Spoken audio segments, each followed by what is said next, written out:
Well, in terms of Western modernization took place over about 200 years from the start of the Industrial Revolution. And Western modernization was based on something that I call the 3 E's, 3 exploitations. It was based on exploitation of their own working poor. Second exploitation was the exploitation of other countries. And the third exploitation was the exploitation of the environment. Now, Chinese modernization obviously cannot and must not be based on that type of exploitation. So in terms of the poor, the working poor in China, China has something called people-centered development, the core of which is that the fruits of development should be shared by everybody. That development raises the common level for everyone across the board. Secondly, in terms of other countries, again, China's modernization clearly cannot be developed on the basis of the kind of colonization that the West engaged in. And China, in fact, adopts the opposite approach.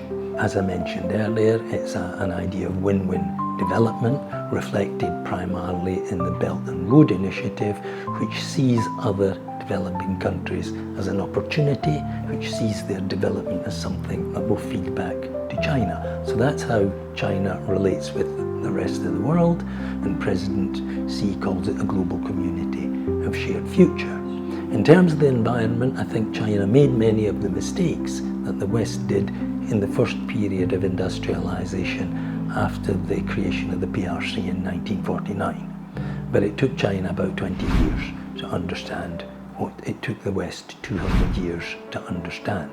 And since the turn of the century, with the scientific outlook on development, that was a fundamental change in the model for economic growth, where growth would be based not purely on economic factors, it would also take into account social and environmental factors as well. So I think that's the fundamental difference between Western modernization and Chinese modernization, where the West exploited, China tries to work in partnership with its own people, with other countries, and with the environment.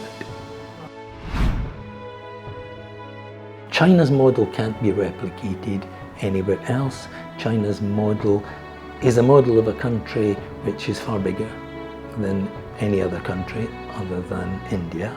It's a product of a very specific history.